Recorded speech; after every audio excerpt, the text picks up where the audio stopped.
Halo semuanya, semoga pada sehat dan selamat berpuasa di bulan Ramadan bagi yang sedang menjalaninya.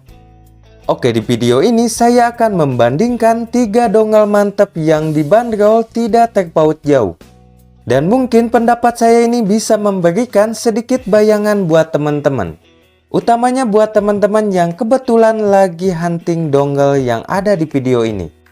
Jadi ini dia TruthYear Sio, JCLI AP10 dan Posi Audio DS1. Oke, langsung saja ke intinya. Saya mulai dulu dari spek, fitur, dan fungsinya. Ketiga dongle ini punya spek yang cakep. Masing-masing dibekali DAC yang berkelas.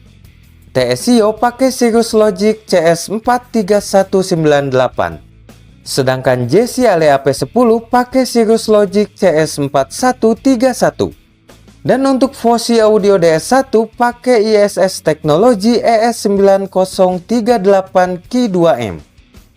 Kemudian ketiganya sudah support file di SD.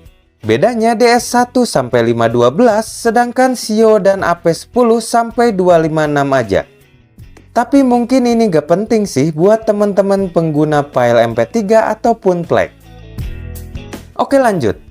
Ketiga dongle ini punya dual port atau dua lubang jack, 3,5 mm standar dan 4,4 mm balance. Bukan tanpa alasan adanya port balance ini. Selain dual DAC-nya bakal aktif, teman-teman juga bakal dapat power yang lebih gede, lebih clean, dan lebih senyap. Juga ada peningkatan di teknikalitas walaupun ini kembali ke ANYM yang teman-teman gunakan. Apakah skalabilitas drivernya bagus atau sudah mentok? Yang pasti di kebanyakan ANYM yang saya coba, powernya naik dan ada peningkatan di sound staging. Selain itu memang ketiganya punya power yang gede secara bawaan. Ini jelas bisa membantu ANYM teman-teman yang bandel di drive. Contohnya seperti ANYM-nya Moondrop, Tanjim, TruthYear, Tripowin, dan masih banyak lagi. Atau yang sedang hangat dibahas di grup audio, yaitu QKZ XHBB KAN. Katanya kualitas audionya kurang bagus kalau pakai HP aja. Nah, dengan dongle yang powernya gede, ini sangat berpotensi memaksimalkan kualitas audionya. Saya memang belum coba QKZ XHBB KAN, tapi kasus ini sangat mirip dengan sebagian ANYM yang saya coba. Oke, lanjut. Ketiga dongle ini juga punya settingan volume. Nah, bedanya JCLI AP10 hanya sebatas volume up and down saja. Ya, sebatas naik turun aja, tapi tetap sesuai dengan volume yang ada di HP. Sedangkan Sio dan DS1 sudah independen. Artinya ini masing-masing, atau tidak mengikuti volume yang ada di HP. Dan salah satu keunggulan sistem volume independen, yaitu lebih presisi dan lebih smooth ketika menentukan titik volume yang cocok untuk telinga masing-masing.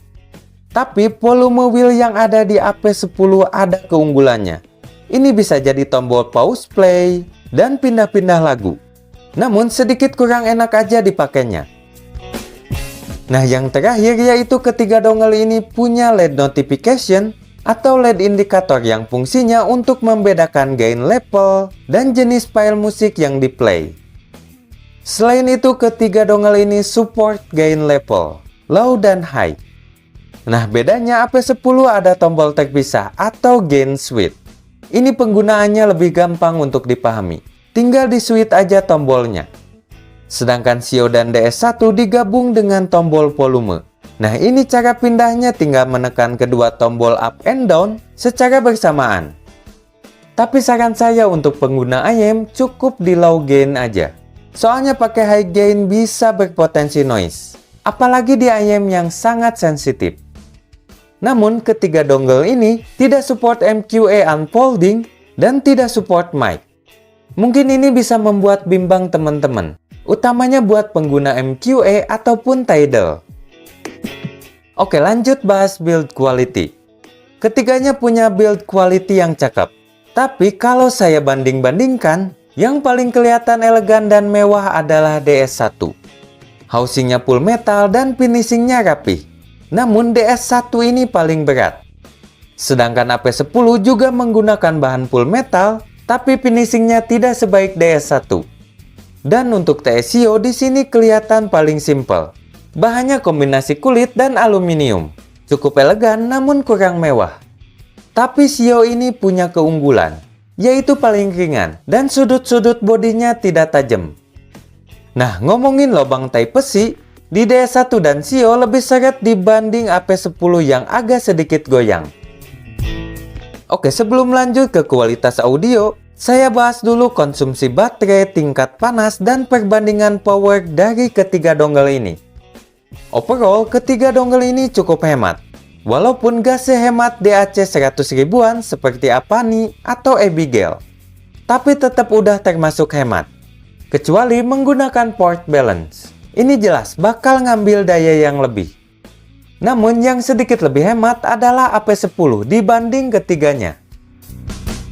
Oke, lanjut ngomongin tingkat panas. Ketiganya tidak ada masalah panas yang berlebih, hanya sedikit hangat aja.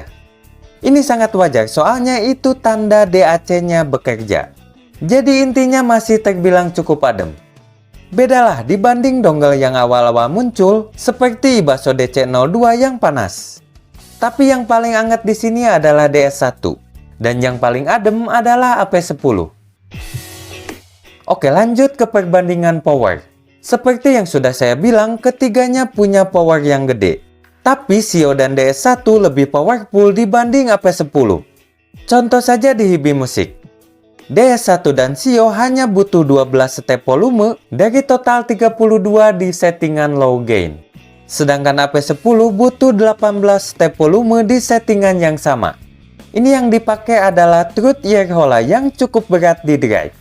Tapi kalau dipakai ke IM yang mudah di drive, contohnya IM KZ, CCA, ini pasti turun lagi volumenya. Tapi intinya ketiga dongle ini udah cakep buat ngedrive IM yang bandel. Oke, lanjut ke kualitas audionya. Ini yang paling ditunggu-tunggu. Ketiganya punya karakter atau tonal yang mirip, yaitu balance atau neutral to warm. Tapi yang lebih warm dibanding ketiganya adalah AP10, sedangkan yang mendekati netral adalah DS1. Nah, waktu di impresi awal, saya mengatakan TS Sio itu netral, tapi ternyata agak sedikit warm. Oke, saya akan bahas dari bagian low-nya. Ketiga dongle ini punya karakter bass yang agak beda. Secara kuantitas, AP10 agak sedikit lebih gede, utamanya di mid bass dibanding DS1 maupun Sio. Sedangkan DS1 paling tight dan sedikit lebih cepat dibanding Sio dan AP10. Nah, untuk Sio bisa dibilang posisinya di tengah-tengah. Lanjut ke bagian mid. Vokal di TS Sio terasa lebih maju, sedikit lebih tebal dan timbrenya lebih natural dibanding DS1 maupun AP10. Sedangkan DS1 midnya lebih netral, punya vokal yang lebih mengarah ke bright dan lebih clean. Nah, untuk AP10 midnya juga cukup tebal, tapi posisi vokalnya agak sedikit mundur, utamanya jika dibandingkan dengan Sio. Oke, lanjut ke bagian high. Treble DS1 terasa lebih clean, sedikit lebih detail, kemudian clarity-nya lebih muncul dan sedikit lebih extended. Sedangkan AP10 paling smooth dan sedikit lebih warm dibanding Sio ataupun DS1. Nah, untuk Sio bisa dibilang ada di tengah-tengah DS1 dan AP10. Smooth tapi masih lebih extended dibanding AP10. Oke, lanjut ke teknikalitas. Ketiganya punya teknikalitas yang udah bisa dibilang cakep. Tapi menurut saya DS1 punya teknikalitas yang overall sedikit lebih baik dibanding Sio maupun AP10. Transient, resolusi, detail, imaging, dan separasi terasa lebih baik dibanding AP10. Dan untuk TS Sio lagi-lagi ada di tengah-tengah AP10 dan DS1. Namun untuk sound staging ketiganya mirip aja, open dan luas. Jadi urutannya gini, DS1, Sio, lalu ke AP10. Tapi perbedaannya memang hanya sedikit-sedikit aja. Tidak jomplang atau signifikan ketika saya pakai ketiga dongle ini, lalu langsung pindah ke DAC 100 ribuan seperti Apani dan Abigail. Oke, jadi kesimpulannya gini. Ketiga dongle ini cakep. Buat saya tidak ada yang mengecewakan di samping keunggulan dan kelemahannya masing-masing. Kalau teman-teman ngejar price to performance, JCL AP10 pilihan paling tepat. Alasannya dongle ini dibanderol lebih murah. 700 ribuan udah dapat spek yang cakep, build quality yang bagus, kualitas audionya juga mantep dan lebih cocok dipasangkan dengan IM yang sedikit bright. Adapun kelemahannya seperti kalah powerful dibanding Sio ataupun DS1. Kemudian sistem volumenya tidak independen, volume wheel-nya kurang enak dipakai dan lubang USB-C-nya agak sedikit goyang. Tapi kalau teman-teman punya dana yang lebih, pengen yang lebih powerful, punya sistem volume yang independen, dan kualitas audionya overall lebih baik dibanding AP10, bisa ambil Sio atau DS1. Nah bedanya TS-Sio lebih ringan dan lebih cocok ke lagu-lagu vokalan, pop, sampai J-pop. Tapi bukan berarti tidak cocok untuk jenis musik lainnya. Adapun kelemahannya seperti build quality-nya tidak sebagus DS1 dan kabel USB-C-nya kaku. Nah, sedangkan DS1 lebih kelihatan elegan dan lebih cocok untuk lagu-lagu yang ada distorsinya ataupun lagu-lagu cepat seperti rock dan metalan. Tapi ini juga bukan berarti tidak cocok dengan jenis musik lainnya. Adapun kelemahannya seperti dongle ini paling berat, kabel USB-C-nya tipis, dan gain levelnya gak jalan. Jadi gak ada bedanya antara low gain dan high gain-nya. Tapi bisa saja ini hanya bugs di HP saya, yaitu Sony Xperia 1 dan 5. Atau mungkin perlu update firmware. Oke, itu saja yang bisa saya bahas untuk ketiga dongle ini. Makasih buat yang udah nonton, sampai jumpa lagi dan salam Lopins Audio.